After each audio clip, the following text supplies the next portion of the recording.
Start clean with Clorox, because Clorox delivers a powerful clean every time. Because messes happen. Because...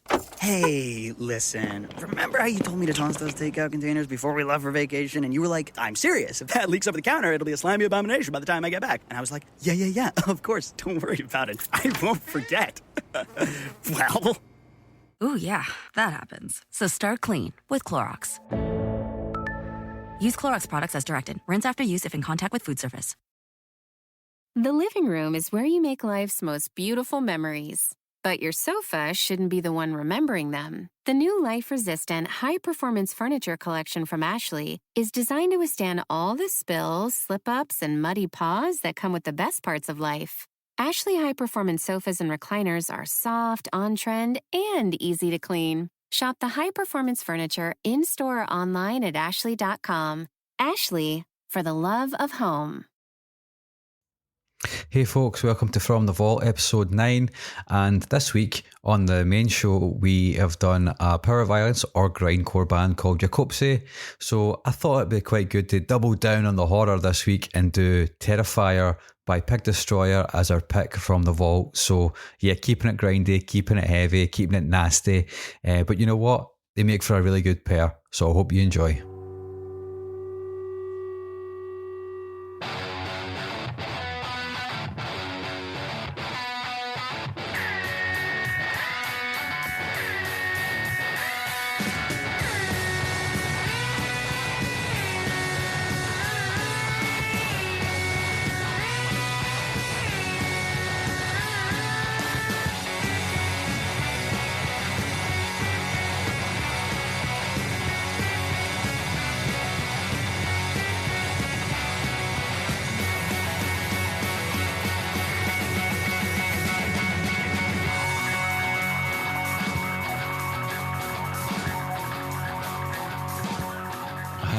Listening to episode 68 of the Unsung Podcast. On last week's episode we were discussing Simple Math by Manchester Orchestra, and the public decided that this record does indeed make it into our discography, so thank you very much to everybody who listened and everybody who voted. On this week's episode we are talking about Terrifyer by Pig Destroyer. Enjoy.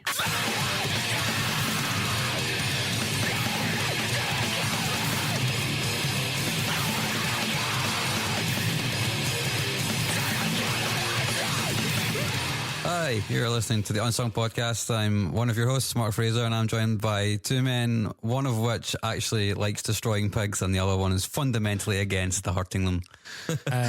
Yeah. Did we just get promotion, more to the point? He's one of the hosts now. One of the hosts, I know. I think that's the first time we've been equal. The last time I said that, you guys took a piss out of me and I stopped saying it, but I'm saying it again, so fuck you both. Aye. No, I like you being the host. I like being the guest because then I don't have to have any responsibility. To my right is Glasgow's own Pog Destroyer. He was a fan of the little walker spinners instead that had the Star Trek, the Star Wars. Tazos, yeah. He was a Tazo man. So every time he found a Pog, he would set fire to it. Is Mr. Chris Cusack.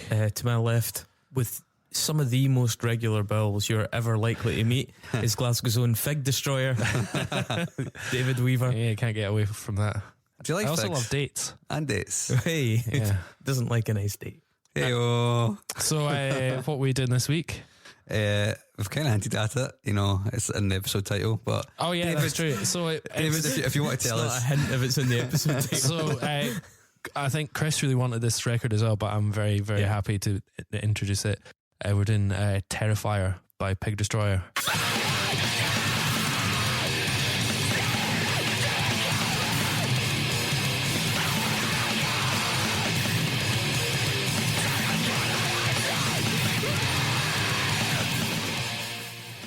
So yeah, Pig Destroyer, I think are... Guaranteed the sample that I just edited in made at least half the audience switch off. yeah, I was going to start off with the caveat of saying grindcore, which we're going to talk about in this episode, is some of the most caustic and intense music you're ever likely to hear. And we know that you guys like listening to us drone on about fucking shite for so long. And if you can get into grindcore, then don't be alarmed, because I think that's kind of the way it is for everyone when they first hear it. Nah, you know what? There's so many genres of extreme music. some of us are already into them, some of us aren't, right? But see if you're one of those people that hears certain kinds of music, and like me, even when I was younger, and you're like, fuck, that just sounds like noise. It's actually fun to pick apart and sort of engage with that subculture and start to develop a wee bit of a taste for it. Doesn't mean it's something that you're going to listen to a lot, but it's kind of great, you know, to surprise somebody if they bring it up in conversation and you're like, shit, I know about that. There you go. So these kind of episodes, even if you may hate the tunes, you'll probably have a little bit of fun getting familiarised with some of the extremities of these genres that you probably never encounter otherwise. To that end, we'll do like a little very quick segment, because actually, you know, grindcore is actually really interesting, and we could probably do a special on it at some point. But we'll do a little segment just to kind of tell you a little bit about where it came from later on. But Pig Destroyer are not one of the original grindcore bands. Grindcore was like a mid-80s thing, really. But they are probably one of the best contemporary grindcore bands. And god damn, they're really extreme. Like, even just for the sick thrills of putting on something that scares people, they're brilliant. If you want to clear a room, or end the DJ set.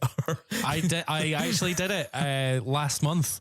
I put on one of the. It's from the new album. I put on Mount Kill. That's such a good song.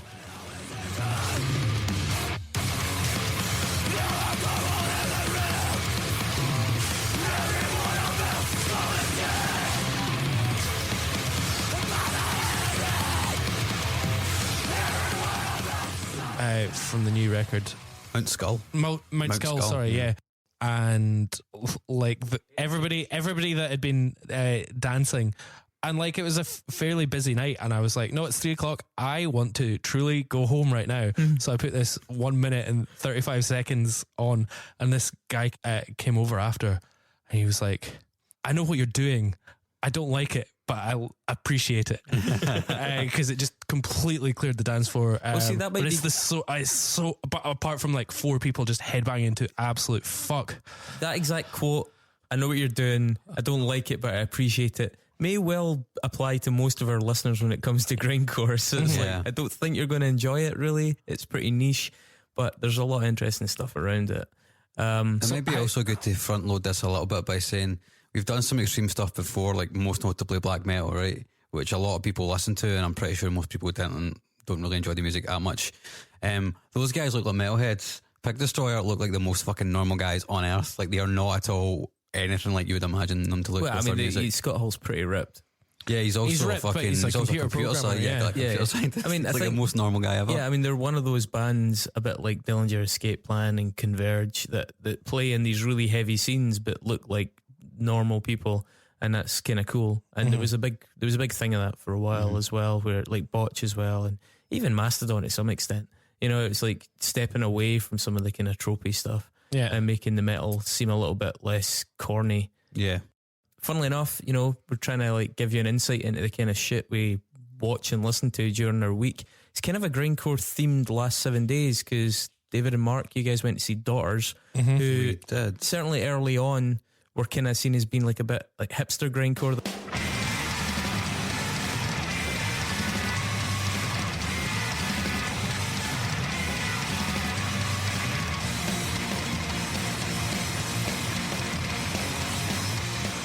They're not really grindcore, they're much artier and weirder than that. But yeah, but there's certainly bands that took influence from grindcore and then added it to a lot of noise and a lot of art rock and stuff like that. They're a good example of that, absolutely. Yeah, like them and An Albatross. Is it An Albatross? An Albatross, and The Locust and stuff like that, yeah. How was the show? It was very good. The show was really good. It was in a very, very sold out art school. And I mean, it was their first show in Glasgow for 12 years, I think. They're quite different now. Much slower. They've obviously been listening to a lot of like Swans and Nick Cave and stuff. Birthday Party. But it was great. I think we caught them on. I mean, they're famously, what would be the word? Combustible band. Yeah. Practice, And I think we caught them on a night when they'd maybe fallen out with each other, and the singer did not want to be there. And he even apologized halfway through and said, I'm really sorry you have to see this. You deserve better than this. Yeah, you deserve better than this. But like what they did do was play a really, really solid set of like dark, heavy music. They're not the band 15 years ago who would play sweaty basements and be covered in blood. Yeah. But yeah, I really enjoyed it. Yeah, I thought they were really, really good as well. And initially, I thought the singer was just being like really intense and aloof, the way that some frontmen can be. But no, it just turned out he didn't want to be there. So. It's authentic. It wasn't an act. He just was miserable. A particular treat for me was watching you guys message back and forward on the group text. Try to find each other. Find each other in the venue while I'm unable to go to the show. Yeah, sorry about that. Thanks, guys.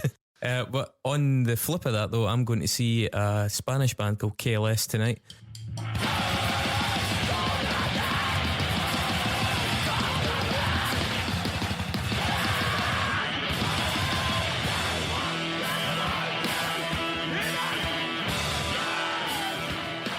Who are sort of arty grindcore as well, bit of noise rock. Actually, not a million miles away from Daughters, but a bit more, maybe extreme.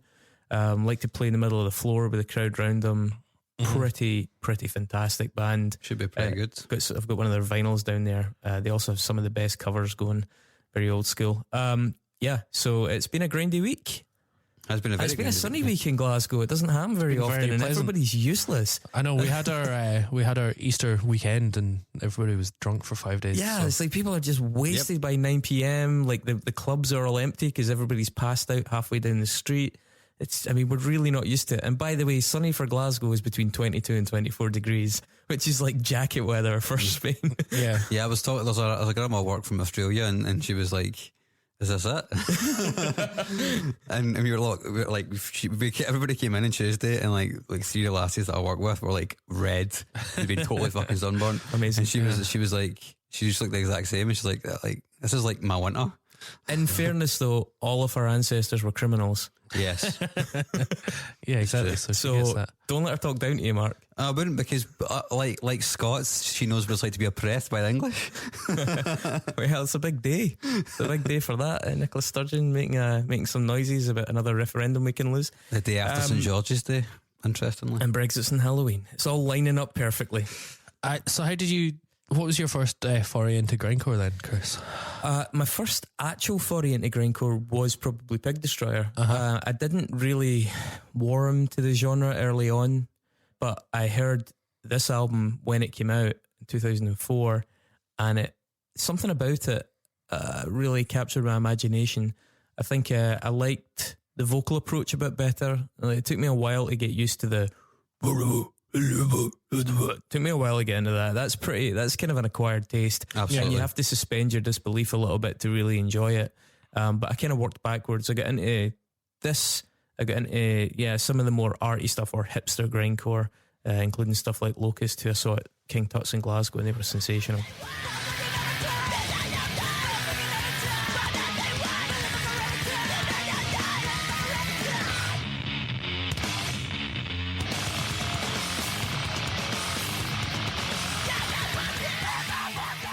And then from that into more of the conventional stuff, started going into listening to a little bit of Napalm Death. We have an interview coming up next week, which we'll tell you more about at the end of it. But he grew up just about a street away from where Napalm Death recorded From Enslavement to Obliteration.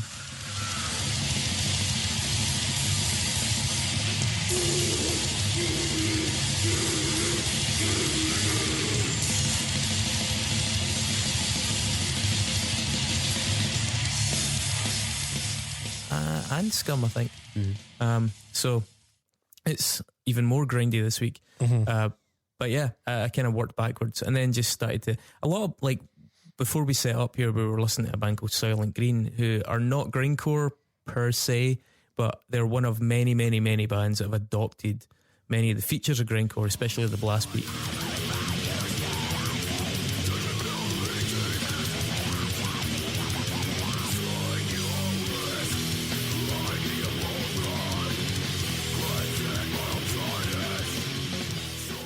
Yeah.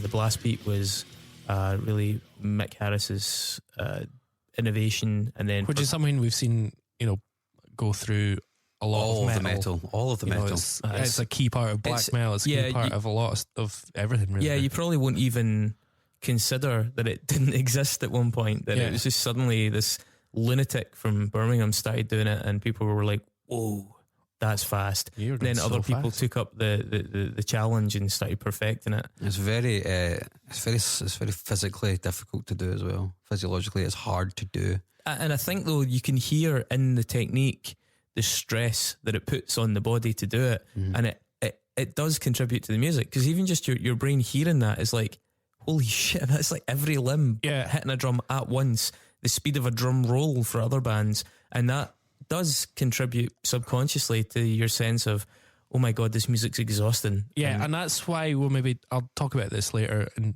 terms of like Pig Destroyer themselves, but that's what I appreciate about certain bands, particularly in grindcore compared to maybe death metal, is that it's got an energy and it sounds like they are at the edge of, like, they are incredibly technically proficient, but even then they're right at the edge of what they can do.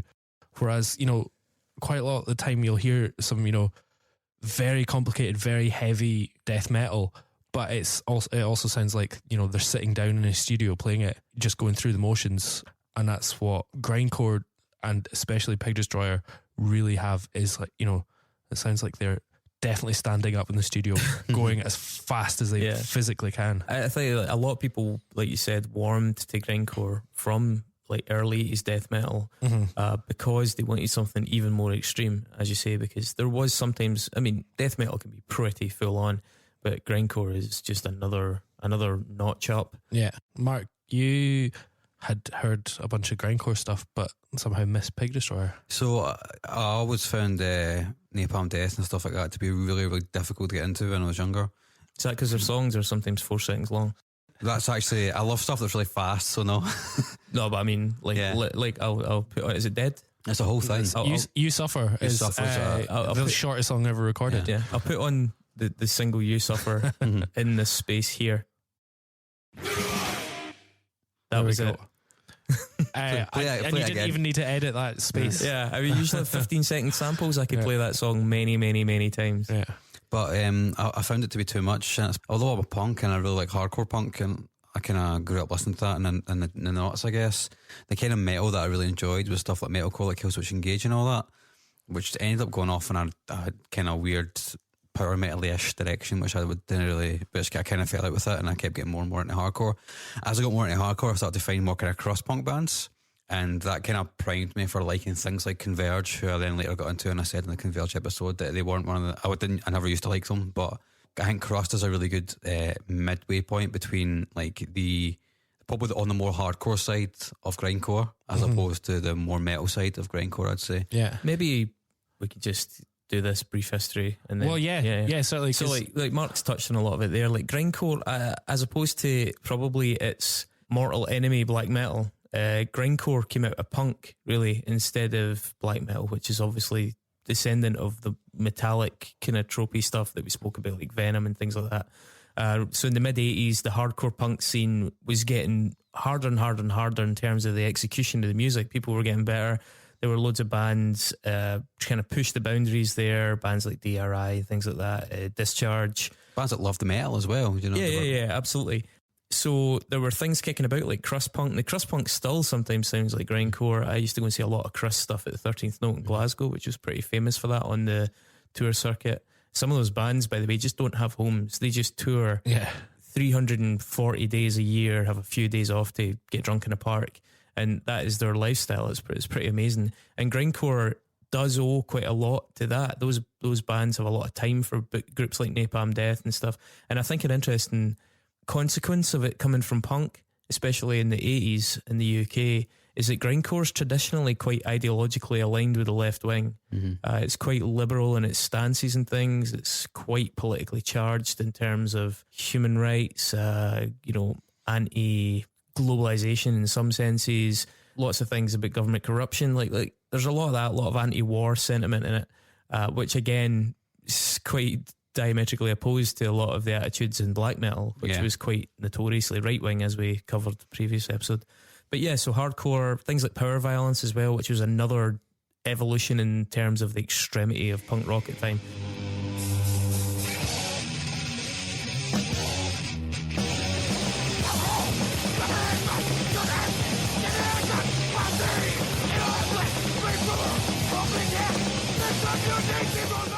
But But at the same time, as Dave mentioned, there was thrash metal, there was speed metal, there was death metal, which were also really fucking out there. And it was inevitable that there was going to come a point where these things overlapped. I think thrash is really interesting because thrash came from hardcore punk, because of all these people that really like the Misfits also like Judas Priest, and then put them both together to create thrash.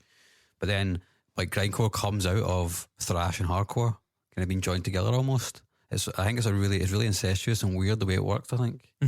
The early kind of precursors of grindcore, there's a band called Repulsion who had an album called Horrified, which I think is I don't think it counts as grindcore in the same ways I don't think necessarily early Napalm Death counted as grindcore, because grindcore didn't exist until these guys sort of helped this thing consolidate around them. But that is seen in retrospect as being a really, really significant record in the evolution of that genre.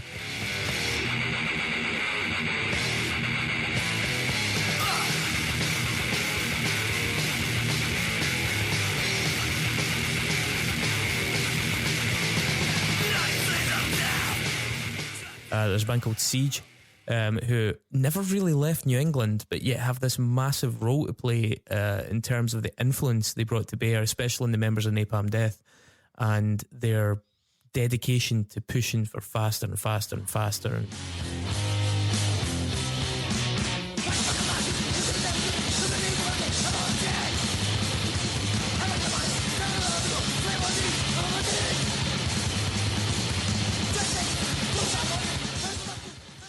So Siege is a name you see coming up a lot, despite the fact that the footprint of the band literally is confined within their home state. Like I said, Discharge were a big influence. There's a band called Amoebics, and there was also quite a big influence coming from like Sweden at the time, the D-beat scene, discore as they call it, kind of built around drum beats, which you can hear happening in some of the Motorhead stuff early on. So there are loads of different elements in that mix. It's not strictly a punk thing, but the attitude did seem to evolve from the punk scene, hence that sort of left-wing slant. When you look at some of the earlier albums, or some of the more prominent bands as well, Napalm Death, Scum and Enslavement to Obliteration, those two records have a lot of political content in them. Terrorizer, the album World Downfall, even just the cover art is extremely political, let alone the subject matter.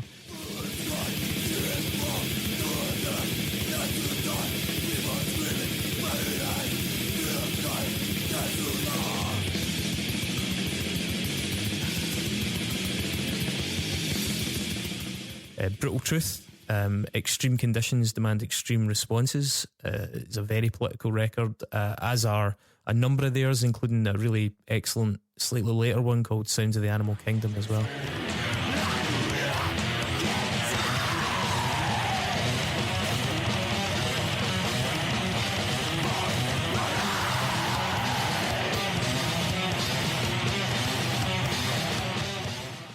So it was a big feature at the time. I think it's why a lot of people are still kindly disposed to grindcore. It's having a bit of a resurgence amongst a kind of younger generation of musicians. I know there's a few bands in Glasgow who are just breaking out their early 20s that are doing some really, really good takes on grindcore, albeit with a slightly more modern slant.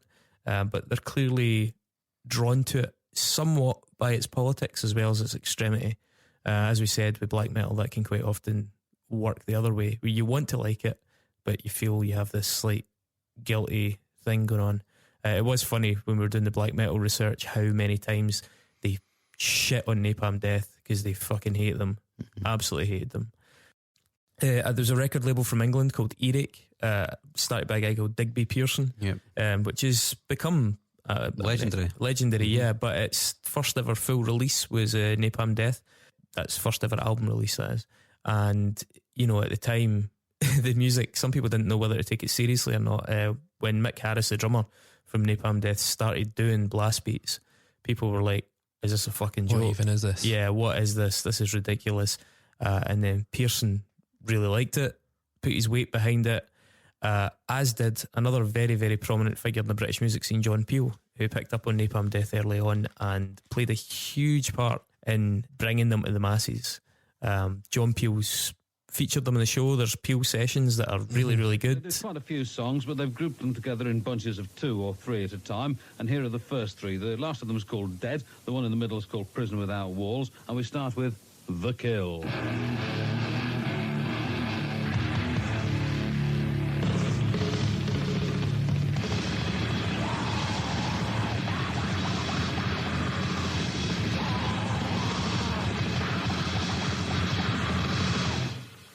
And then after that, they started getting, I think they were on the front of NME. Yep, that's They right. were like on like Channel 4 shows like The Word and stuff like that.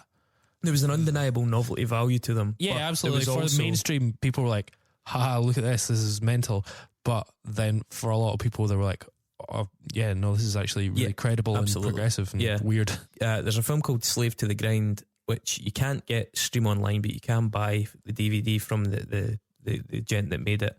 I mean, there's a couple other grindcore documentaries, but this one's particularly high production values, and that kind of goes into this in a little bit more detail, including interviews with so many good figures from the scene. As I say, you can get a DVD from the director via his website, and it's really worth watching if this captures your imagination. Plus, it's in this sort of spirit of punk, it's good to just buy merch from the band, so to speak, and get that directly from him. But you can find various things on YouTube as well if you want to catch up in the history of it. An interesting aspect of grindcore, which is already a subgenre, and much like black metal, has its own subgenres, so not dwelling on them too long. The ones we're doing today, Pig Destroyer, tend to fall under death grind because they've got death metal elements in amongst the grindcore and the blast beats. Especially, I mean, you mentioned their most recent album. Actually, we'll get to it. I don't like the most recent album. It veers much more towards metal, which they've been doing really for the last 3 records, I think. That isn't the stuff about them that I like, albeit it seems to have been received pretty well, and there's definitely some killer riffs on it. Another band that are quite well regarded, who are generally considered death grind, are Cattle Decapitation.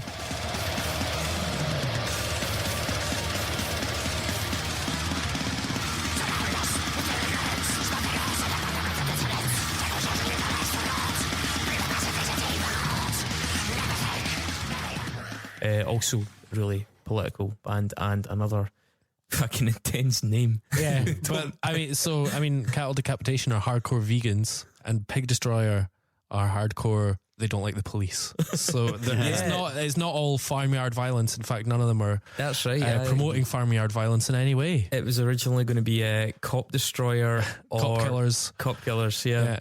They felt it was a bit too on the nose. Wonder why. I've got to fucking say, by the way, I fucking hate that shit. I hate that anti-cop fucking glib bullshit. You just haven't had a parking ticket recently. Fuck's that got to do with the cops? I've had speeding tickets. Yeah, no, I'm joking. And the traffic, even the beat cops hate the traffic cops, right? Because they give them a bad fucking rep. But guaranteed, somebody robs your house, the first person you're phoning is the cops. The first person a punk is phoning is the cops. Something bad happens, you're phoning the cops. And you can badmouth them all you want. Yeah, but you've never been oppressed by the tools of the state, Chris. Fuck off. Agents of the fascist state, Chris. I've been oppressed by my fellow man oppressing me over the head with a bottle, and I phoned the cops. People are total hypocrites about the police. I hate that shit, man. The living room is where you make life's most beautiful memories. But your sofa shouldn't be the one remembering them. The new life-resistant, high-performance furniture collection from Ashley is designed to withstand all the spills, slip-ups, and muddy paws that come with the best parts of life. Ashley high-performance sofas and recliners are soft, on-trend, and easy to clean. Shop the high-performance furniture in-store or online at ashley.com. Ashley, for the love of home. Hate that shit. Anyway, as I mentioned, there's stuff like power violence is kind of parallel to grindcore, albeit not the same. And awesome. And awesome, as Mark says. Man is the Bastard, the Californian band, are a good example of that. Nails. The Californian? Nails. Are a Man is the Bastard Californian? I think so, yeah. Right. Nails are probably the best example of power violence right now. Nails.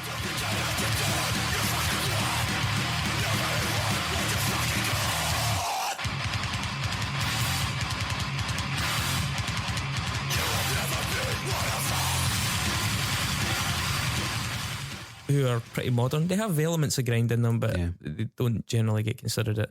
There's electro grind, which is something, or cyber grind. Yeah, I can imagine. Genghis Tron sort of Genghis Tron are a good example, as are Berserker, the Berserker.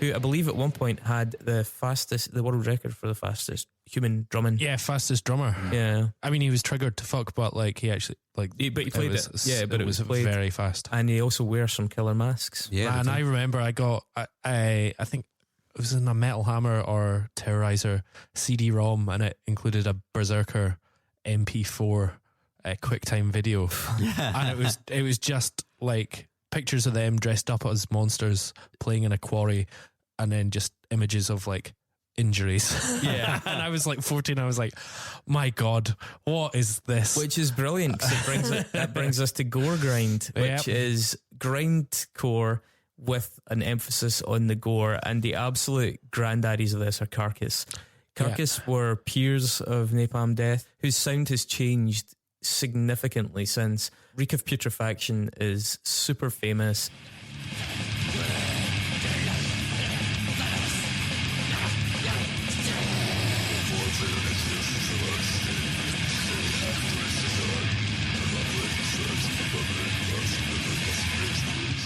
As are Symphonies of Sickness, but Reek of Putrefaction, the cover art, the surgery, the dead bodies, the collage of just disgusting imagery, it made them quite notorious in and of itself. The recording is fucking disgusting as well. It's so bad. Another band that are sort of gore grind, death grind are that need to be mentioned are Mortician.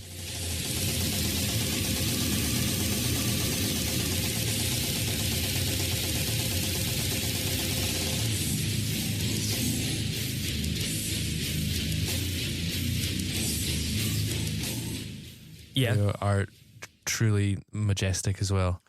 This is Mortician were one of the first grindcore bands I ever heard, because it was all on a Relapse contaminated sampler CD. I remember that one. Yeah, and it had Mortician. It's got Nausum on it as well. Yeah, exactly. Some amazing stuff on it. And Mortician just sounded like all music, but tuned down about 40 steps. It's like so unbelievably low and heavy. And like at first, as a 15-year-old, I thought it was a joke. But then you actually realize, oh no, it's fucking amazing. And then every single song they do has a horror movie sample in it. Yeah, that's a big thing in grindcore. Like Big Destroyer do that as well. Like, so many of the records start with like a section from a horror movie or some kind of twee sort of tongue-in-cheek, gory sort of vocal verbal passage thing. Another one's Exhumed. Exhumed are another gore grind band as well. There's I'm gonna stick a label on it because I don't think this actually exists. Groove grind. I was thinking groove grind earlier because Soylent Green are very much towards that. They blast like. There's certainly some Pig Destroyer songs as well that are super very groovy, chunky and groovy. Yeah, Pantera style large. Well, that's it. Like Soylent Green have huge swathes of that deep south Pantera thing, but then they blast really, really well. Noise grind, Full of Hell tend to get kind of lumped into that.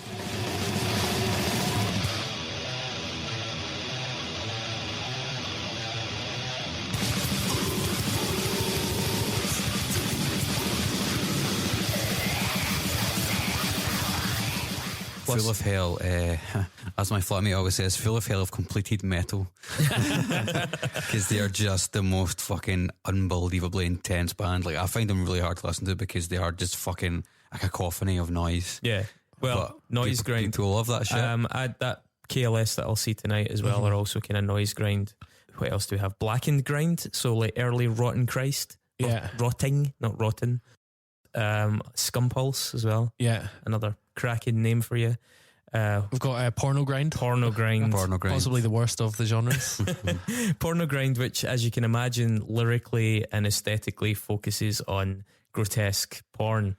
One of the leading bands in that genre, of course, being Cock and Ball Torture from Germany.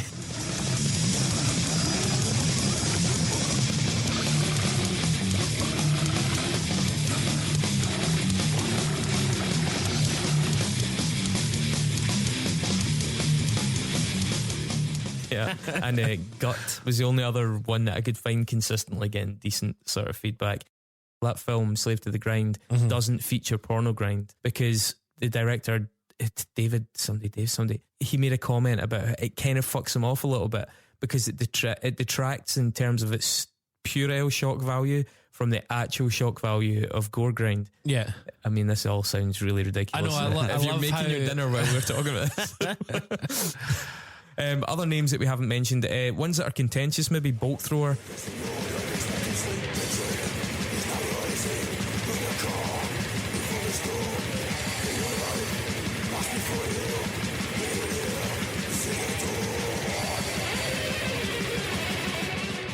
I think a lot of people will probably balk at the idea of them being grindcore, but they are extreme and do occasionally get lumped in with it. Sore Throat are a really good grind band, a bit old school. Extreme Noise Terror, who kind of came up with Napalm Death afterwards. Mick Harris joined them.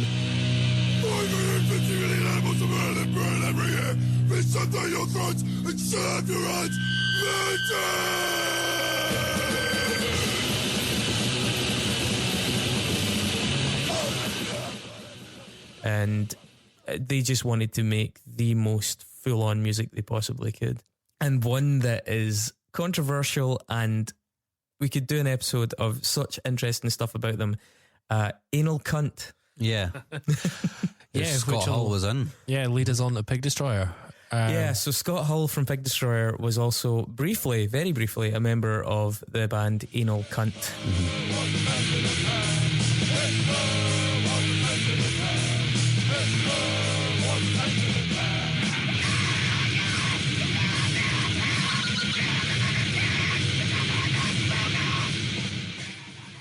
What do you know about Anal Cunt? They made a lot of records and they were along AC for or AXCX. a long time, and the singer died a few years ago. The drummer died as well. Yeah. The singer died of a suspected heart attack. Do you know how the drummer died? No. He fell off an escalator in a mall. Okay then. That is not the rock and roll death you're waiting for, is That's it? like a fucking gardening accident. So Anal Cunt started in like 1988, and they were going till 2011 when their singer Seth Putnam, who was really kind of their focal point, died. They were actually not named after a G.G. Allen song called Anal Cunt, because the band had already formed when G.G. Allen wrote that song.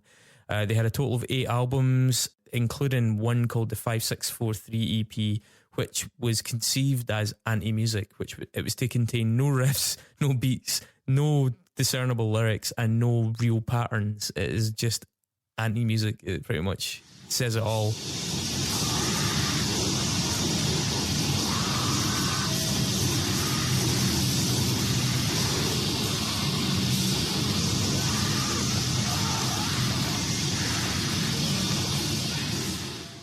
They also had a record called It Just Gets Worse in 1999, which is when they really rose to prominence, or notoriety is probably the best way to put it. We're talking about Napalm Death getting wheeled out on TV shows as for novelty value. I remember watching the Joe Wiley show, who's this very middle of the road BBC presenter who used to have people like Moby and Huey from the Fun Loving Criminals and people on, and she did a special about Anal Cunt. And the thing I remember most about it was a video of one of their live shows where a guy in the audience threw a bottle at Seth Putnam. So Seth Putnam picked up the monitor and threw it and hit the guy from the stage with the monitor. Nice. And the whole thing about Anal Cunt shows, when they were at their peak, if you will, was that you literally didn't know what was going to happen. They would do 1-2 songs, get in a massive fight. They would do all kinds of really, really off the wall shit. And it was a really kind of like as much performance art as anything else. Yeah, they went out of their way to be as incredibly offensive as possible. Yeah, what we've in noticed, all ways. Yeah, what we've noticed, me and David were talking about this earlier on as well, is that they were like the primordial version of trolling. Before we knew what trolling was, Anal Cunt were trolls. Some of the track titles that I made a note of were, I mean, some of them, to be fair, are pretty well done. I Went Back in Time and Voted for Hitler. Hitler Was a Sensitive Man. Limp Bizkit think they're black, but they're just gay. The word homophobic is gay. That's another track title. They've got loads of things that are such and such as gay. I Lit Your Baby on Fire. Yeah. Sorry, I didn't realise we were going to do this. But There's one I like called You Go to Art School.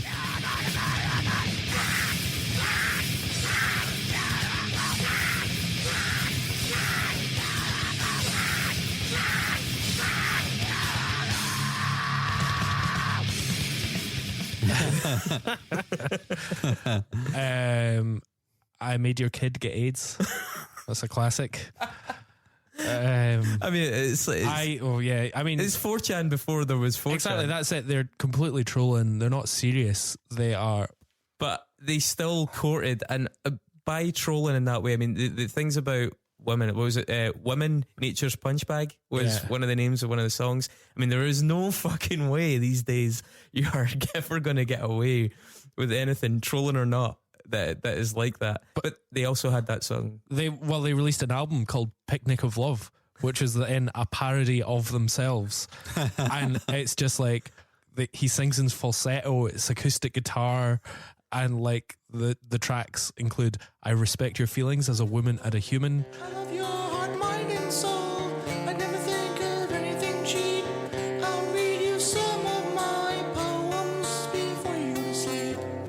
I respect your feelings. Saving Ourselves for Marriage, My Woman, My Lover, My Friend. And that was there was 2 years either side of that record. They just really, they take the piss the entire time. And yeah, they were out there.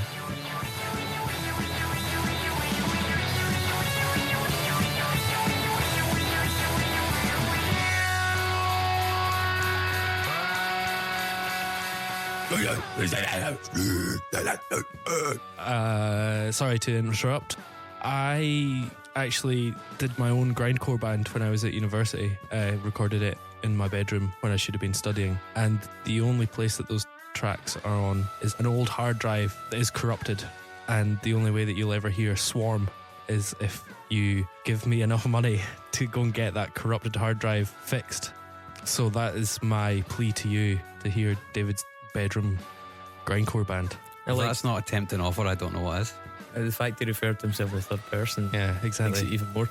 Also, we would appreciate any donations towards microphones, cables, Christopher's socks. Yeah, they're pretty gubbed. Thank you very much to everybody that does donate. It's very wonderful. Shout out to Ryan Taylor, by the way, who donated this week. I've started donating to other podcasts because I know they will survive with just a little bit of cash from everybody that listens. So a little bit of cash from everybody that listens to us would be really helpful. Would be very helpful, yeah. And you can get all our bonus content. And you can get all exactly. We've got some content. Actually really interesting bonus content every month or so. So it's fun. Anyway, it's a hell of a cash call, this one. Thanks, guys. Back to the grindcore. Bye.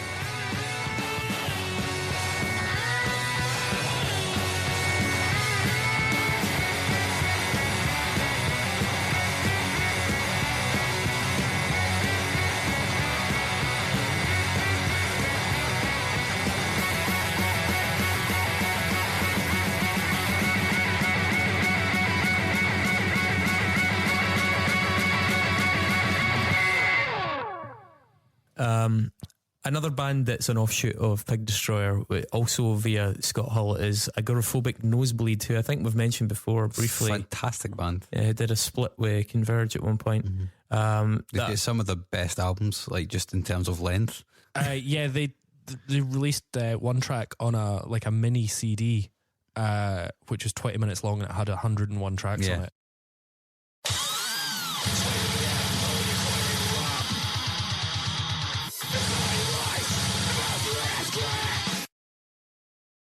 Yeah, that's right. Superb. That's the album Altered States of America. Mm-hmm. And they're drum machine grindcore. So in their most well-known form, it was a male and a female vocalist, Scott Hull on guitar, and a bassist, and then just backing tracks of these really furious drums. Originally, I mean, the whole thing about them being called Agoraphobic Nosebleed was because they never intended to play live. It was going to be, the joke was that they couldn't go outside. Yeah. But then they developed a live show and it really worked as well, which people were pretty taken aback with. They've got an album from 2009 called Agorapocalypse, which I have to say is really pretty good.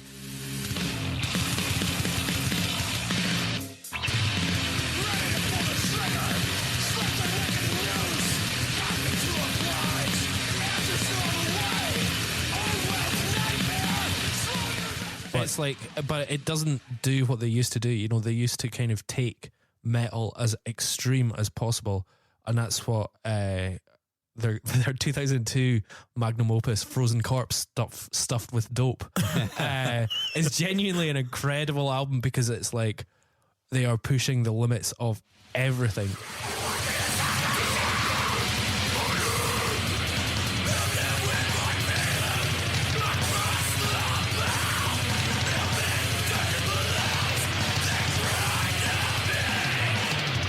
Oh yeah, and it's like nearly unlistenable, but it's just on the edge of it. Because the drums were digitized, they could go at beats that were even faster than the blast beats that even the Berserker drummer could do. So it did get to a ridiculous extent. Then they released that the thing is, Apocalypse album, which is like actually a good metal album. That's the thing. I find the concept funny in a way, a bit like so much of the grindcore stuff and porno grind and gore grind. And it's funny, but it's not massively listenable. Yeah. As you said, it's right in the cusp. And for me, it's not that it's like painful to listen to. I just find it boring.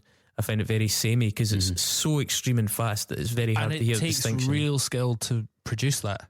A lot of the time, absolutely. As an artistic they'll concentrate statement. on getting a guitar tone or a drum tone or whatever, but overall it's just muddy or messy or Yeah. So I think the art, the artistic statement of it is valid and really interesting, and I'm glad it's there. But musically, that a Gore Apocalypse album is actually really a good middle ground. I think. Did you know that Scott Hill was actually, they were obviously sort of prodding their audience, but Modern Drummer put Scott Hill as the top metal drummer in the world for his drum programming skills. Yeah. But like, I mean, genuinely, his drum programming skills are fucking unreal to go along with his guitar skills, which we'll talk about as Pig Destroyer. Yeah, so Pig Destroyer, the band in question, formed in 1997, technically. It's Scott Hill, who we've mentioned, J.R. Hayes on vocals. There was originally a drummer called John Evans who I think left almost right after they formed, and he was replaced for the most part by a guy called Brian Harvey. No, not the member of East 17. Sadly not. Who ate 47 baked potatoes and then ran himself over. Who claims, whose story was that a baked potato that he'd bought had rolled out of his car. Underneath the car, he then reached under it. No, it's because he'd eaten so many that he felt heavy and he couldn't.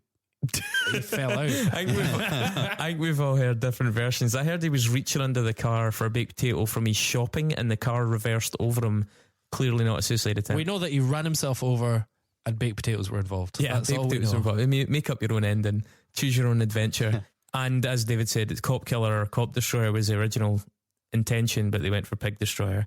I always thought it was just like a gore thing. I didn't even put the police connection. There you go. That's me. They're from Maryland, right? So very, very close to the seat of power. Yes. I don't know if they care. So I don't know. I think it kind of plays really into the hardcore thing, which obviously was a big thing in DC. They're also close to where The Wire was made. I would be much more excited about that. Yeah, but I mean, their singer, J.R. Hayes is definitely starts off political in terms of Pig Destroyer, and he's classified himself as a bit of an anarchist. An anarchist. I think the thing about Pig Destroyer is though that, and we'll get to this, J.R. Hayes' lyrics are excellent. They are excellent poetry by any standards. If you saw them written devoid of context, maybe in some albums more than others, but certainly things like Prowler in the Yard, they are really, really well constructed lyrics. Not at all what you expect to find, especially given that you can't hear a fucking thing because of the way that he sings them. And that's kind of beautiful in its own way. He's created something so complicated and emotive and skillful, and then almost crumples it all up to do the there's something perverse but kind of nice about that, an impermanence thing. I don't know. They have 6 albums in total. Explosions in Ward 6, Prowler in the Yard from 2001, Terrifyer, the one we're talking about, 2004, Phantom Limb 2007, Bookburner 2012, and Headcage 2018. There's a whole bunch of EPs and splits though in between, including the Natasha EP, which came out in 2008. It was actually like a bonus disc on the album that we're doing. Yeah, so it's like a 30-minute Doom track with like 8 minutes of silence at the start or something like that. Yeah, for me, Natasha was like a counterpoint to Terrifyer because it came as part of the CD that the bonus version, the Japanese version, I think it was. For lunch or late night, the cheesy goodness of a quesadilla hits the spot. Amigos invites you to try the bold, fresh flavors of our new Southwest quesadillas. We start with a zesty salsa tortilla that's stuffed with pepper jack and cheddar cheese. Then we add your choice of marinated steak, grilled chicken, or Southwest chicken. The secret ingredient that makes it better than any other quesadilla? Amigos Ranch. As a snack or a meal, grab the new Southwest quesadilla at Amigos. Yeah. But it's nothing like their other products at all. It's an incredibly heavy, slow sludge metal, neurosy and weird. Yeah. But I mean, it's really good. In terms of their earlier stuff, and in terms of collating all their EPs, there's a collection called 38 Counts of Battery, which was released 2000, I think, and that's like That's like a bunch of split EPs, the first demo that got them signed, and their debut album. Then there was a record called Painter of Dead Girls, which also came out in 2004 and collates a whole bunch of tracks from like 2 split EPs. It's also got a cover on it of In the Meantime by Helmet. Yeah.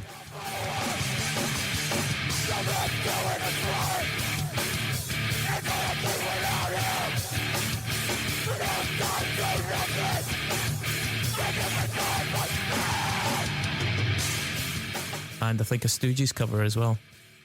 It's interesting because I remember, I think JR, he says that he can't remember any lyrics to a lot of the early songs and he can't decipher them either. Yeah. I believe that, totally. Now, I think something that we'll probably disagree on a little bit. Before the show, Mark was kind of new to these guys, obviously, and he, I think, warmed to some of the records in particular. What ones was it you picked? Did you pick out Bookburner? Bookburner, yeah. And Phantom Limb. Phantom Limb, yeah. It was my flatmate Craig fucking really likes the more recent Pig Destroyer stuff because it's more metal. And I was speaking to him about it before I left the house to come record this, and he was like, I like Pig Destroyer for the reason that you shouldn't really like Pig Destroyer, in the sense that they do amazing fucking chugging riffs. And I was like, yeah, that's fair. So after Terrifyer, I listened to Bookburner.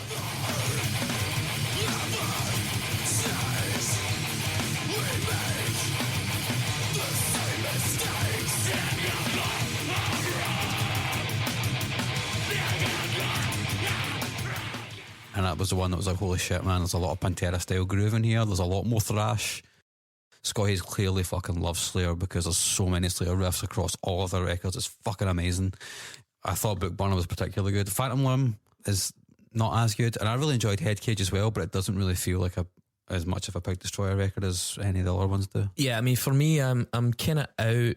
Not out. There's some particularly good riffs. I mean, there's a couple on Bookburner that stand out, but in terms of, I prefer the grindier early stuff. I mean, the Explosions album it's pretty messy, but it's a first album. It's decent.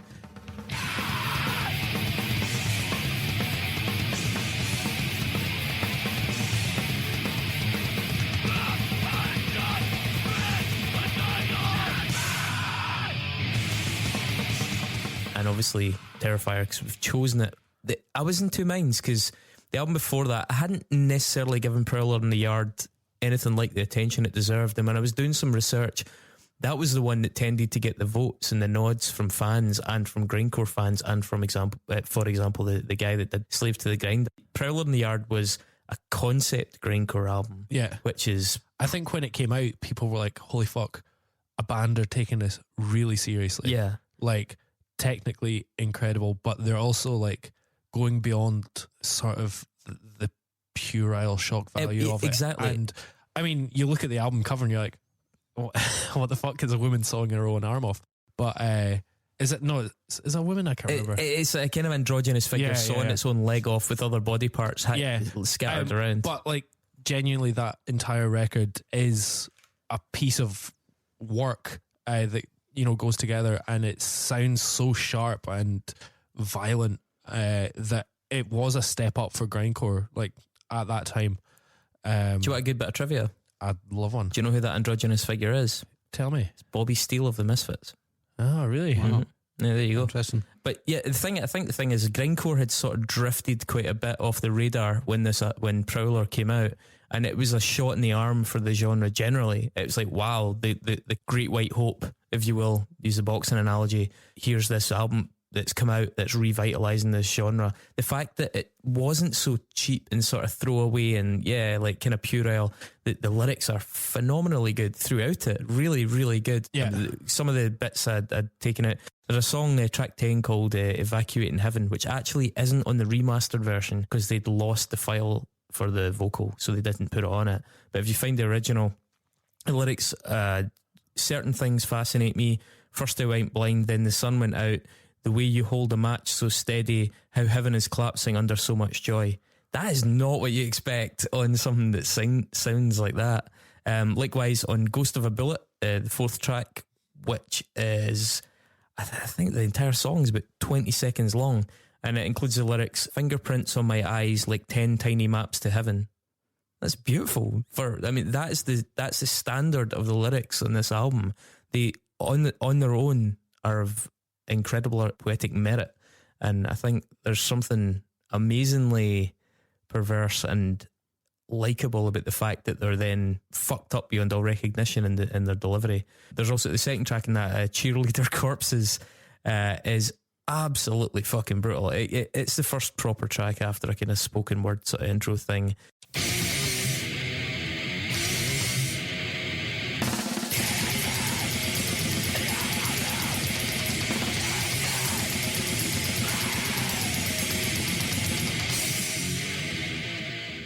The register of the vocals is a little bit higher than a lot of grindcore. You know, it's a little bit more cheeky, and it crosses over into Converge territory, who use a lot of elements of this in some of their stuff as well, the faster stuff, and his range is closer to that of Jacobs, and that for me works.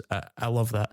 One of the craziest things about that album is that album was recorded on a fucking 8-track. You can tell I don't like the production on it at all. I mean, okay, man, it's not studio quality, but fucking hell, man, that pulls it right down for me, man. That pulls it right down for me. I think it sounds fucking brilliant for an 8-track. It's like, it sounds brilliant for an 8-track, but I think that's what the songs are to the detriment of the songs. I love that record, and the remaster, you know, it does improve it a lot. Yeah, but I mean, the thing as well is, it's like a caveat to that record. It's for an 8-track, whereas that I think I've chosen correctly in Terrifyer because it sounds so unbelievably full. Yeah, I still go with Terrifyer as the overall experience, but I think the thing about this is it's so in keeping with the punk origin of grindcore. One of the early things about grindcore, and it has a slightly different tone in general to other music. In grindcore, the bass early on in a lot of albums was really fucking rough and a lot higher in the mix than other metal. There's a couple of stories about how that was actually an accident, that became the trend to do a scratch track that got blown out instead of an actual, you know, somebody had done like a guide track, which they ended up keeping, but it just got blown out in the mix to try and make it work, and it really caught on. So I think like that rough and ready approach to grindcore, it's not meticulous, it's not overproduced, and it came from like the crust punk overlap. Doing an album on a fucking 8-track in your drummer's house is totally in keeping with that, and the fact that it's an album that then fucking makes the top 3 of that year is pretty incredible as achievements go. And there's something about that far from damaging this album as a statement of artistic purity, I think really helps it, because it's so close to the original sentiments of grindcore. One of the reasons the likes of Headcage, not just because of the style of the riffery, but because of the high production, it's lost that sense of punk that I think this album has in spades because of that approach. I just think it's fucking brilliant. Like I really like it, and I think it's a really good record as well. Apart from the production, although for me as well, it doesn't really hold together as well as the other as records that come after it. It's a collection of songs, but I mean, your mileage may vary, I suppose. Now, before we go into Terrifier, then, because I mean, that's the only other real rival. The other records are fine; they're a bit deathier, like we said, but I think, especially Bookburner, I thought the mix of the drums in it was way too high for it to work as. I really like Phantom Limb. I think it's a great record.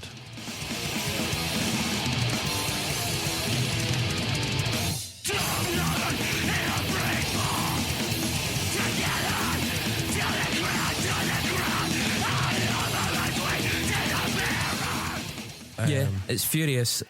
It's fucking brutal at points, but I don't think it's as good as either of those two. Do you want to drop into the Nexus? I think we should drop into the Nexus and then talk about Terrifier. Yeah, let's just do that right now. It's the Unsung Podcast. Dave Grohl Nexus. Need to find a way to connect the show to that guy. From playing in Nirvana to hanging with Obama, he knows lots of folk, so stands to reason we'll find a link. It's the Unsung Podcast, Dave Grohl Nexus. Don't take too long.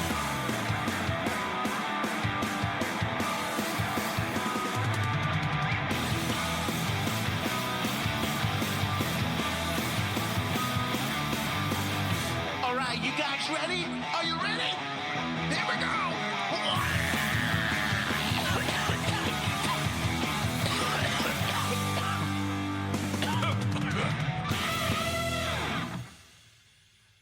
Thanks, Fritz. Cheers for it, boy. Oh boy. So by the new standards, David, this is yours, so you go first. Oh yeah, of course. Yes, I shall go first.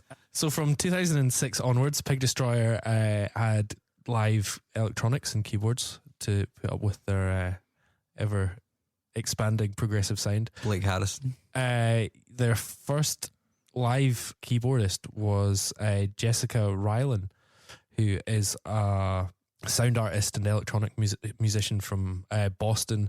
She does loads of weird shit with modular synthesizers. She does everything from like folky shit to mad noise.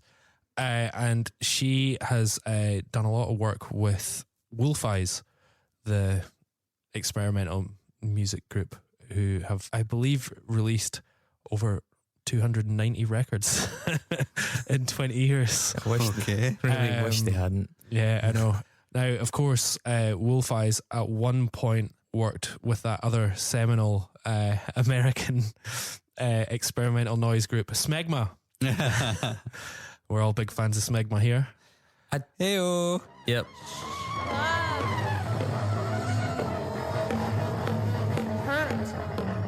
Hey, listen, shitheel. You don't mean shit to me. You've been on the upscant backwards. And I don't give Smegma did a record with Merzbow. Do Smegma? Oh my! This is covering each other. It's the most shit. unlistenable fucking nexus, though. I mean, these bands are listening to any of these fucking bands is just. Have you ever been? I don't know if it's still there, but there's a record store down in Finniston. Volcanic Tongue. Yeah, I went in there, and the only record that I knew was a Merzbow record, and I was like, "Oh, I'm out of my depth here." When Merzbow is the most mainstream record in your record shop, fucking hell, how are you doing that? Anyway, Merzbow, Nick Hornby for extremists. So Merzbow is like an extreme sort of PETA supporter, and has had. You know who else is? Ben Power. Ben Power, I know, and he's released a few animal themed records, and his Minazo Volume 1 and Volume 2 records were dedicated to a specific elephant seal that he often visited in some Japanese zoo. Now, and it knows Dave Grohl. The elephant seal, as we all know, there's two species, the northern elephant seal and the southern elephant seal. I wondered if you were going to remember that. Can you name me the key predator of the elephant seal? Killer whale. Man. No, it's obviously the great white shark. Killer whales are fucking brutal though, man. If you'd said man, Dave Grohl's a man. Dave Grohl is a man. So I've then gone, famous people who have died of shark attacks. Did you know that Kelsey Grammer's brother was eaten by a shark? That's fucking wild. Yeah, I know. Kelsey Grammer also, his other brother died in the same scuba diving accident of like sort of oxygen in the blood or whatever. And then Kelsey Grammer's sister was like brutally murdered. So Kelsey Grammer like has gone through a lot of shit. Has anybody investigated where Kelsey Grammer was when these? Is Kelsey Grammer a shark? And then, of course, I mean, I think I've just gone from Kelsey Grammer straight to Dave Grohl because they're both been in The Simpsons, maybe. I don't know. This is. But I mean, I just wanted to talk about Kelsey Grammer's because as shark an attack unfinished brother. nexus goes, that was almost fucking spectacular. Yeah, I feel you limped over the finish line. I truly did limp over the finishing line, but I mean, there you go. Yeah, the Kelsey I just Grammer wanted bit to was talk worth about it. that. Yeah, So, Mark, thanks a lot. Okay, so Pig Destroyer's song "The Diplomat" featured in the TV show Workaholics. It was quite prominent in the season 3 finale. Workaholics is an American TV show. It's okay, but one of the creators of it was a guy called Adam Devine, who's a really good comic actor. He's been in a lot of good TV shows, including things like Community, Arrested Development. He's actually one of the highlights of Modern Family, which is not a brilliant TV show, but is eminently watchable, I would say. He's also taken part in the famous series of Comedy Central roasts, which... they had a Bruce Willis one the other night, which was punishingly bad. So they do them quite a lot, but there's been a lot of prominent people that have been roasted, including Justin Bieber and David Hasselhoff. Did you watch the Bieber one? No. I don't know what. Sometimes with the roasts, the thing is, the people are genuinely detestable people, like Bieber, like Bruce Willis. Donald Trump had one as well. Aye, Donald Trump. And Charlie Sheen. when you're Did you say Bruce Willis? Bruce Willis. Is he an arsehole? Oh, he's fucking awful. Oh, that's a shame. When you're watching the roast, the genuine animosity, like the whole pantomime of like, oh, that was so funny. Yeah. Except Trump cracked a few times in his one. Oh, yeah. Also, a person that's been on Comedy Central roast is, of course, Mr. William Shatner. Oh, that's a good one, actually. a classic. I've seen that one. Man. Classic man. The weird one in that one, though, is because it's ex-members of the crew. Of the crew, the cast. It's not actually a real spaceship. The ex-members of the cast of Star Trek are on it. Is George Takei in it? George Takei. And I think it's after they'd had their wedding fallout. Oh. And I think there was like a lot of like gritted teeth going on. I can't remember. I just remember there being some awkwardness. So William Shatner has released a few records. It's one with Henry Rollins. Yeah, it's actually belters. that record's actually called. It's actually called Has Been, and it's actually co-written with Ben Folds. Yep, he produced it as well. Yeah. It's a really good record, man. After that, It's got Common people on it, and it's fucking brilliant. It's pretty good. Common. Sing along with the common people. Sing along, and it might just get you through. Laugh along, even though they're laughing at you.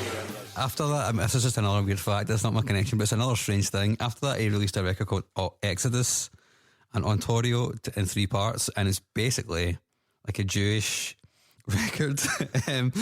It's basically it contains a 75-member orchestra and a choral group of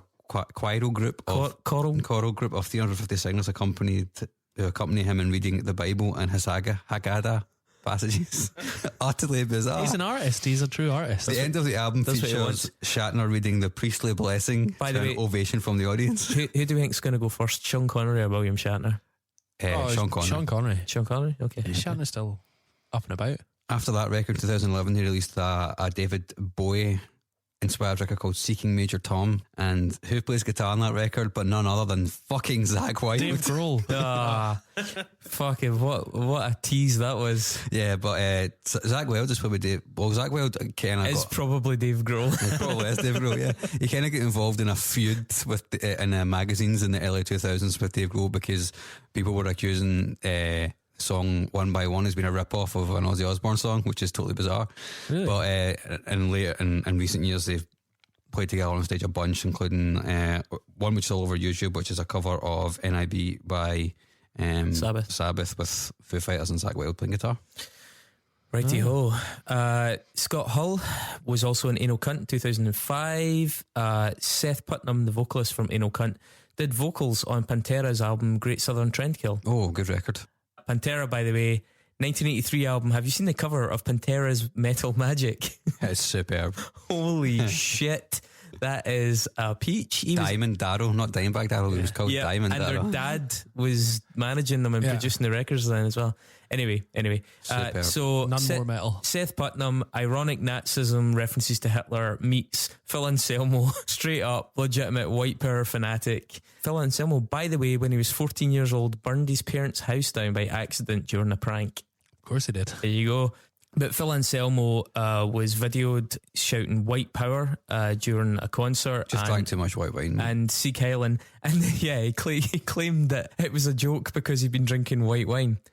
Which might work if it wasn't for the fact that during the 90s he went on stage at a number of festivals with a t-shirt that said white power on it. So, don't know, man. Top guy. Yeah, he's the Morrissey of metal. But basically, Phil Anselmo, this is weird as fuck. Phil Anselmo co-wrote a show for Adult Swim with a comedian called Dave Hill. The show was called Metal Grasshopper. Dave Hill is actually known for a number of things. One of them, by the way, is that Dave Hill wrote the theme tune for the John Oliver show. Oh, interesting. Wow. There you go. But Dave Hill is primarily a comedian who also sometimes appears with a band called Bridget Everett and the Tender Moments. I've heard.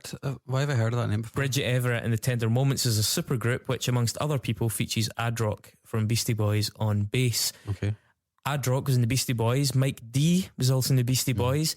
And Mike D's mum was interviewed for a book called From the Cradle to the Stage. alongside the mothers of Dr. Dre, Michael Stipe, Amy Winehouse, Haim, Adam Levine of Maroon 5, obviously.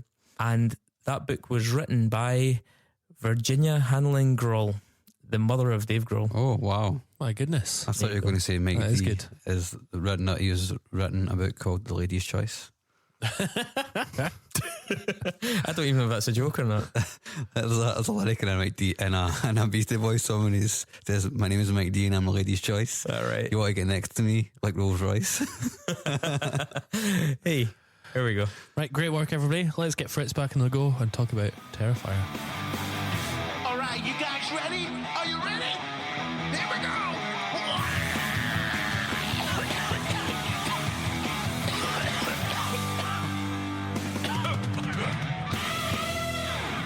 Right, so Terrifyer, 32 minutes long, third album, also recorded in Brian Harvey's house, not the Brian Harvey, but the Baby Potatoes. Yeah.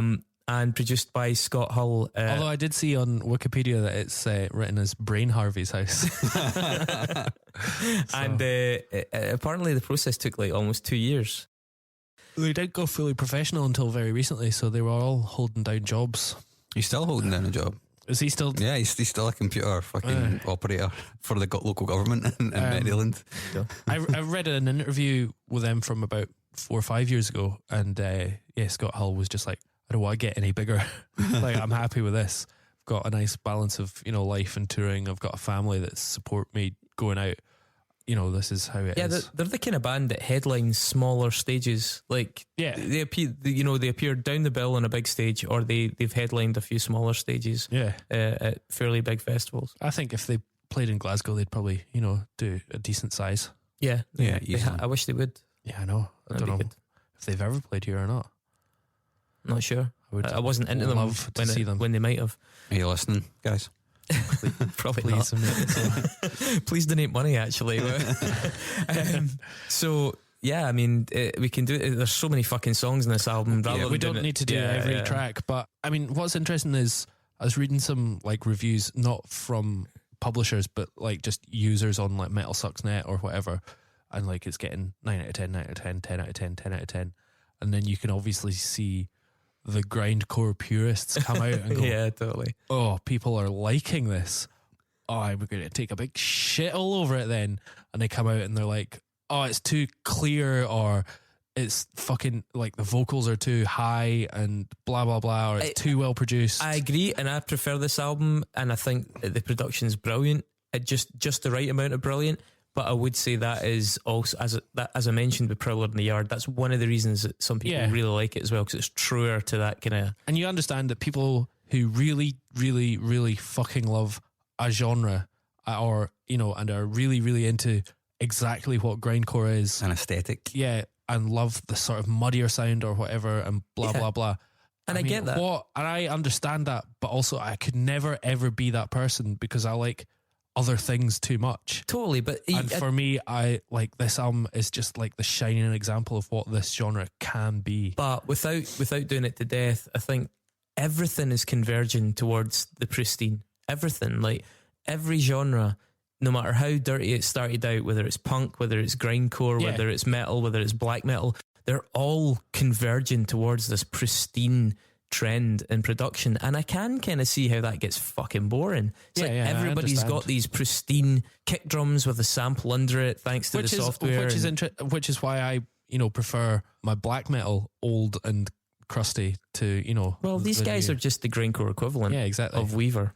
Yeah, well, there you are. The less evil right wing version of you. I think it's interesting because a lot of musicians, right, no matter how true you are to the original aesthetic of something, still wants the recorded output to sound better, right? I mean, better's totally subjective. Yeah, that's what I'm saying. I think that's the problem. Anything, but clearer isn't always better. Yeah, there's a lot of bands who have lost all their charm because their records became just way too sparkling and immaculate. And I think, we've talked about the sort of Goldilocks moment for a band, and I think for Pig Destroyer, to me, it's this. Yeah, I mean, I agree. Maybe we are the guys that enjoy grindcore, but we're not grindcore enthusiasts. Yeah, also, so this is like the perfect record for us. We're just a little bit too old to grow, a I've not said this very often. We're just a little bit too young to have first gotten into this music on vinyl. Yeah. We got into this music on CD. Yeah. And clarity was second nature in that sense. And I think the people who grew up on grindcore as grindcore, the first 5-6 years of it, before this kind of music was even getting pressed onto CD, really, I can understand the nostalgia for that. You know, it's part of the sound. You know, so you can. It's not just like it's an inconvenience, like it might be with pop music or dance music. It's part of the sound. Yeah. But anyway, yeah. I mean, like, if you're like, I don't know, just put on Pretty in Casts, the first proper track, second track, first proper track, because the tones, the fucking impact of that song.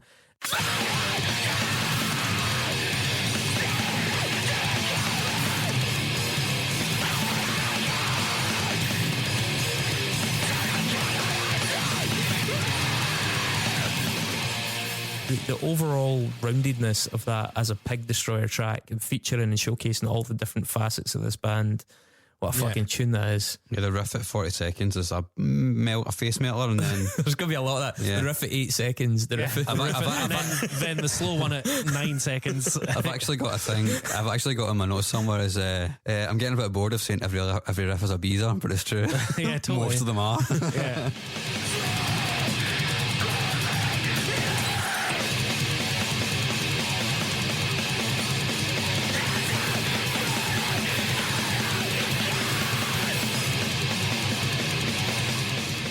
This one does have a little hint of their metal side. It's got a lot of shuffle, that Slayer shuffle. There's a bit of Slayer shuffle, and there's a bit of this pinched harmonic thing as well, which is anathema to some grain bands. Let's be honest. But I mean, if you've not heard grindcore, or if you've not heard Pig Destroyer, and then you hear this, you're just like, fuck! It's so fast. It's so. I mean, we should talk about like each part of this band, and you know the musicians on this record, who make it, because. You know, Scott Hull is like an incredible guitarist. There's so many riffs on this record. He's versatile as well. I think that's like really interesting. Like we've spoken about him in a bunch of bands, and even though they're all heavy, he does different things in them. He's doing he does more bands other than just this as well. He effortlessly switches between your Spider Slayer riff into like a really dirty groove, into like really open Deftonesy bits, like literally on a dime. Do you know what I mean? And it takes. And I don't want a dime bag guy. And it takes a lot of skill as a player to be able to do that like so efficiently. A great showcase of the combined fury of this band, I think maybe at its peak, are the last 20 seconds of the fifth track, Thumbsucker.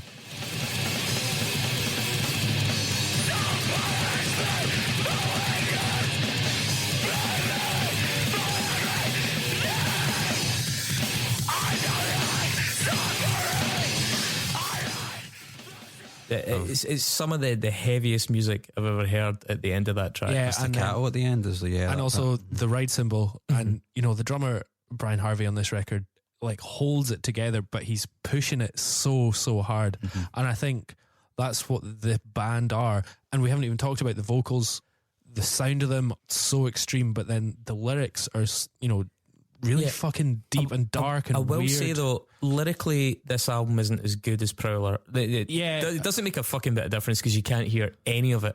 But it's nice knowing they're there. Yeah, I mean, it's still decent. It's still way above average for a metal album, but it's not got the really twisted poetry. But in fairness, Prowler was a concept record about a guy being obsessed with a woman called Jennifer. There's more of a narrative to it. This one is just a little bit shallower. But yeah, it's a little bit more. He's sort of leaving it up to us to make what the story is, because the Natasha track that came along with this, she's the Terrifyer. Yeah, she is the Terrifyer, and it's sort of there is a concept here, but it's a lot less. Well, there was prose that came in with the record as well. So there is actually a story behind that, apparently. I've not read it, obviously, but...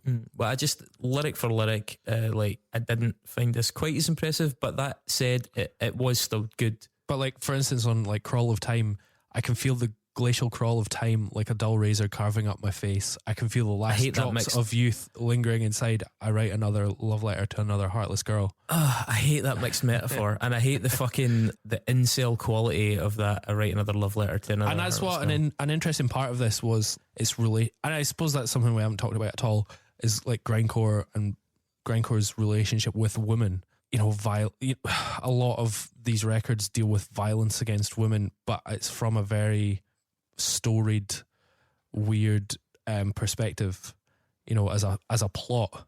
Yeah, I mean, some of it's just dumb as shit. At least with Prowler, whilst it is dealing with the notion of violence against women, it's from the perspective of this guy represents many guys who have unhealthy obsessions with women and treat them like objects or have a sense of entitlement. So Prowler, I think the narrative accomplishment is more successful because when you zoom out, the violence is in the context of how wrong this is and shining a light on how wrong male attitudes towards women as possessions are anyway.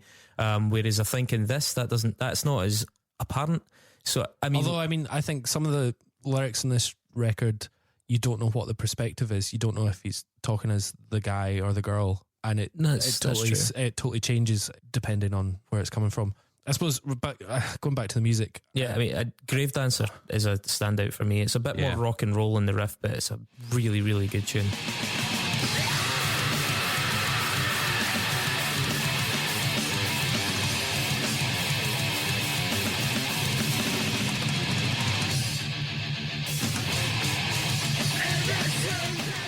That's a mass. That fucking guitar tone is Slayer. It's 80s Slayer. It's Slayer covered in nails. Yeah.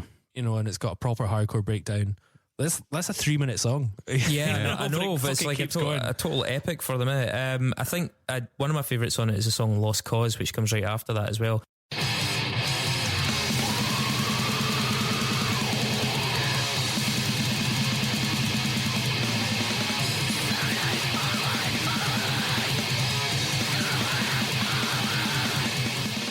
Yeah, and that is furious. More thrash, man. More thrash. It's so intense. The blast beats on that are fucking brutal. Like really, really, really full on. Yeah.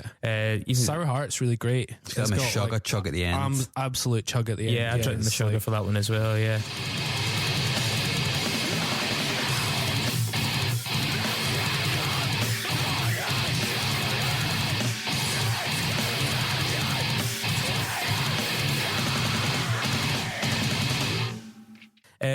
You were talking about long songs. Track 9, Towering Flesh. Yeah, it's like 3:35, which is a fucking and it's got the breakdown. It's like the first break in the record. It is, yeah, it has. It's got this sort of clean guitar.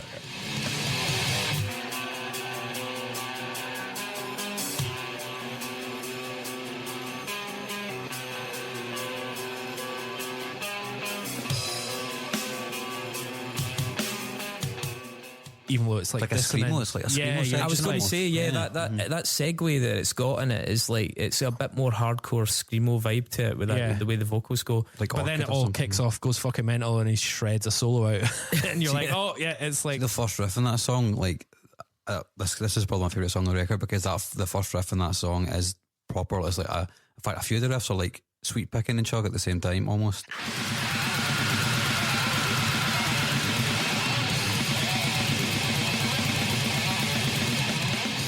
And it's just so impressive, technically it's wow. I think in terms of like ear-catching initial riffs, Verminis, the 11th track, the intro riff to that is terrific.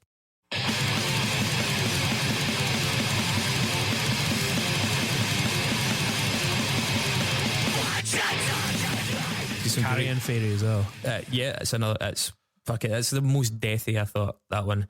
But I mean, Verminis has also got some really nice vocal breaks in it. The vocals in that one are quite prominent, and it's got a couple of really great dirgy guitar passages in it. Yeah, it's got a screamo vibe in the vocal again, and it has a fucking beat down.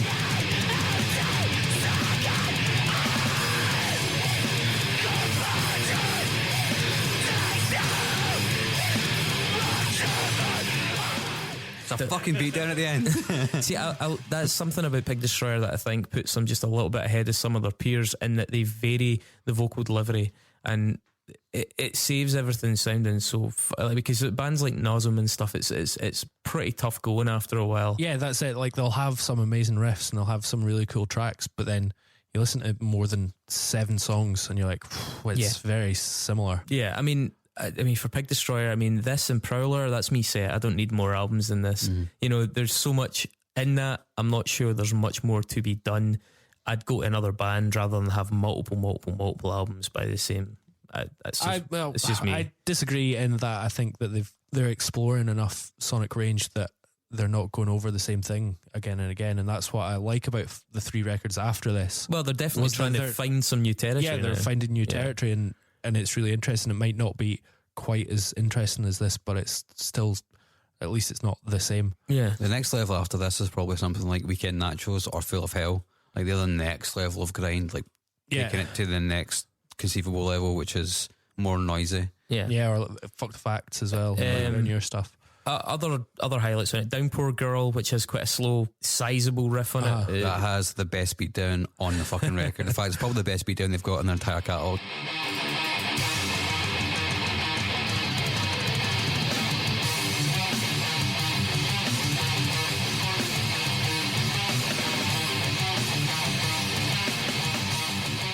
It's got some class blasts in it as well, that one. Soft Assassin is one that I really like. It's really unrelenting though, with this like really contemporary vocal approach. The double bass kick on that at the start for the first half of the song is unbelievable, man. Like how his legs can do that for so long.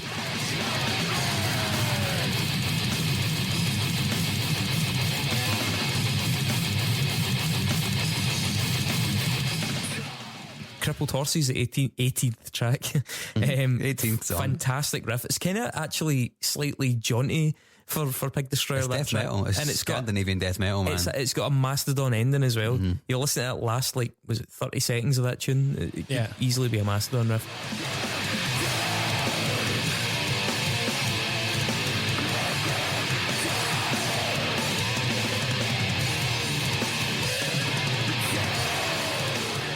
And I mean, one that I had to mention, because I started texting Mark about it last night, because I had it on my headphones, and only on headphones do you realise how fucking enormous the riff is at the end of the title track, Terrifyer. Yeah. It's the last proper track on the original edition. It's got a lot more noise core to it. It's a lot more dissonant, Terrifyer. It shows influences from some much more angular 90s stuff.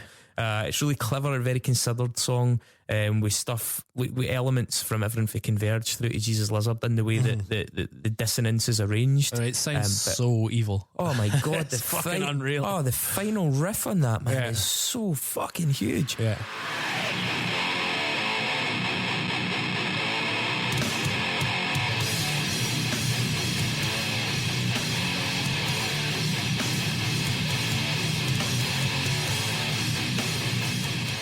It's absolutely fucking massive, and they recorded this at the house of a guy who died trying to get a baked potato out from it. Sorry, I'm getting my stories confused. That's a mixed metaphor. But you also need it's also worth mentioning like the big groovy riff before that. I mean, it's so also amazing. Yeah.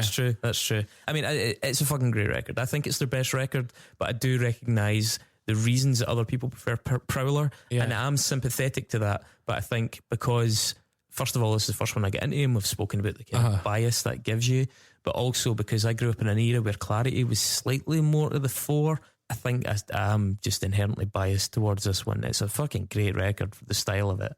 It is really extreme, and if you just want to impress somebody in terms of your taste for fucking mad shit, then stick it on. I mean, it's a definite yes for me. I love this record. I like this record a lot. I think it's really hard to pick a record in their catalogue which is as consistent as this. They've got some great albums, don't get me wrong.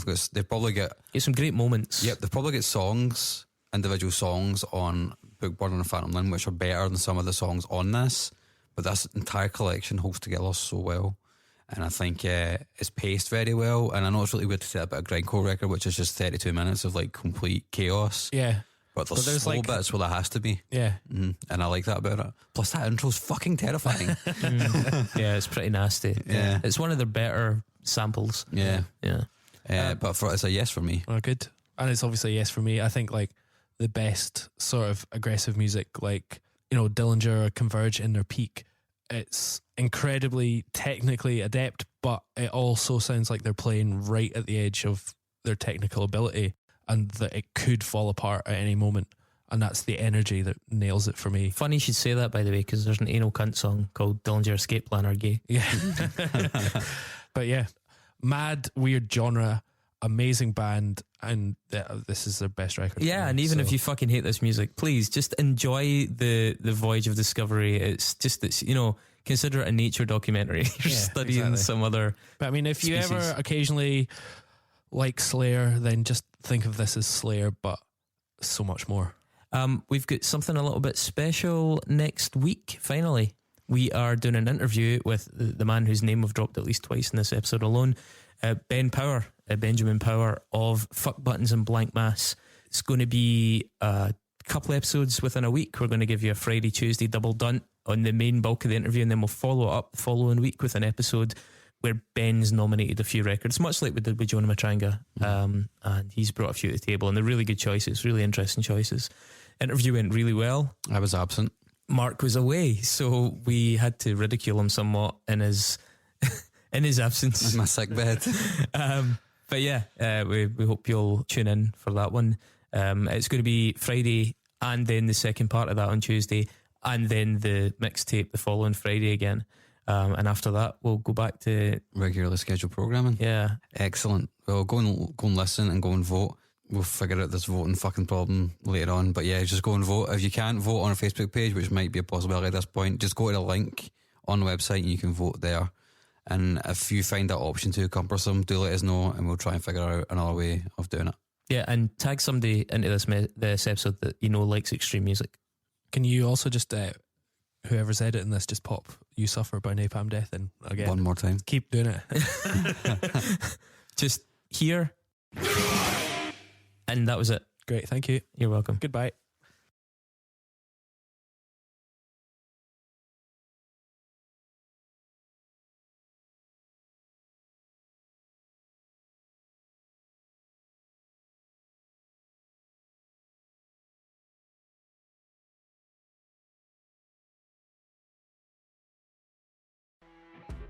You know when you're listening to a true crime story that has an unbelievable plot twist that makes you stop in your tracks? That's what our podcast, People Are the Worst, brings you with each episode. I'm Rachel. And I'm Rebecca. We're identical twins who love true crime cases that make you say, didn't see that coming, and we hate the people responsible for them. Listen to People Are the Worst now on Apple, Spotify, or wherever you get your podcasts.